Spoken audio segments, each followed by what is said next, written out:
थेट वार्ता चॅनलवर आपलं मनपूर्वक स्वागत आहे। थ्रस्ट न मिळाल्याने विमान अपघात होणे हे विमानाचे इंजिन किंवा संबंधित यंत्रणांशी निगडित असू शकते। थ्रस्ट हा विमानाच्या उड्डाणासाठी आवश्यक असलेला मूलभूत घटक आहे, जो इंजिनाद्वारे निर्माण होतो आणि विमानाला पुढे ढकलतो, तसेच उंची मिळवण्यास मदत करतो। जर थ्रस्ट पुरेसे नसेल किंवा अचानक थांबले तर विमान योग्य उंची गाठू शकत नाही किंवा नियंत्रण गमावू शकते, ज्यामुळे अपघाताची शक्यता वाढते। अहमदाबाद येथील सरदार वल्लभभाई पटेल आंतरराष्ट्रीय विमानतळावरून लंडनला जाणाऱ्या एअर इंडियाच्या AI-171 बोईंग 787 ड्रीम लाइनर या विमानाचा 12 जून 2025 रोजी अपघात झाला। या विमानात 242 प्रवासी, 2 वैमानिक आणि 10 क्रू मेंबर्स होते। उड्डाणानंतर अवघ्या काही मिनिटातच विमान मेघानी नगर परिसरात कोसळले, ज्यामुळे 265 जणांचा दुर्दैवी मृत्यू झाला। यामध्ये विमानातील प्रवासी आणि जमिनीवरील काही नागरिकांचा समावेश आहे।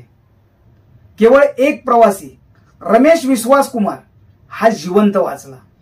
माजी वैमानिक शॉन फ्रुजनिकी यांनी सांगितले की अपघातावेळी वैमानिकांनी मेडे कॉल केला आणि थ्रस्ट आणि लिफ्ट न मिळाल्याचा उल्लेख केला, ज्याचा अर्थ दोन्ही इंजिनांनी पुरेशी शक्ती निर्माण केली नाही। तज्ञ एरोफैजान यांच्या मते हा अपघात दोन्ही इंजिनांच्या पूर्ण बिघाडामुळे झाला असावा, ज्यामुळे विमानाला उड्डाणासाठी आवश्यक थ्रस्ट मिळाला नाही। प्राथमिक तपासात असे दिसून आले आहे की 43 डिग्री सेल्सिअस तापमान आणि जड वजन यामुळे इंजिनाच्या कार्यक्षमतेवर परिणाम झाला असावा। गरम हवामानात इंजिनाला अधिक शक्तीची आवश्यकता असते आणि जर इंजिन सेटिंग अचूक नसतील तर थ्रस्ट कमी पडू शकतो। माजी वैमानिक मार्को चेन यांनी असे सुचवले आहे की फ्लॅप्स योग्यरित्या सेट न केल्यास थ्रस्ट आणि लिफ्ट निर्माण होण्यास अडचण येऊ शकते, ज्यामुळे टेक ऑफ दरम्यान विमान अस्थिर होऊ शकते। ही मानवी चूक असू शकते। याशिवाय फ्लाइट मॅनेजमेंट सिस्टीम मधील चुकीची माहिती किंवा वैमानिकांमधील समन्वयाचा अभाव हे देखील कारण असू शकते।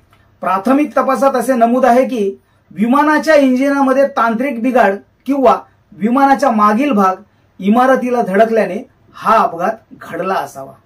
विमानाचा लँडिंग गिअर टेक ऑफ दरम्यान खालीच राहिला, ज्यामुळे टेक ऑफ क्लाइंब पूर्ण झाले नाही। हे देखील अपघाताचे एक कारण असू शकते। अहमदाबादमध्ये अपघाताच्या वेळी 43 डिग्री सेल्सिअस तापमान होते, ज्यामुळे हवेची घनता कमी झाली असावी। यामुळे इंजिन परफॉर्मन्स आणि लिफ्टवर परिणाम होऊ शकतो।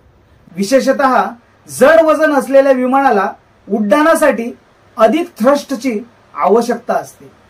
विमान मेघानी नगर परिसरातील BJ मेडिकल कॉलेजच्या वसतिगृहावर कोसळले, ज्यामुळे 20 शिकाऊ डॉक्टरांसह अनेकांचा मृत्यू झाला।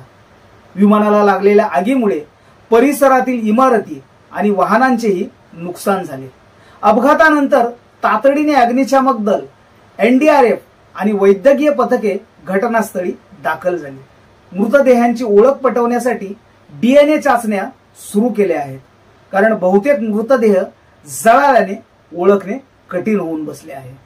या अपघाताचा तपास सुरू झाला असून फ्लाइट डेटा रेकॉर्डर आणि कॉकपिट व्हॉइस रेकॉर्डर अर्थात ब्लॅक बॉक्स सापडले आहेत, जे दिल्लीला तपासणीसाठी पाठवण्यात आले आहेत। यामुळे अपघाताचे नेमके कारण समजण्यास मदत होईल।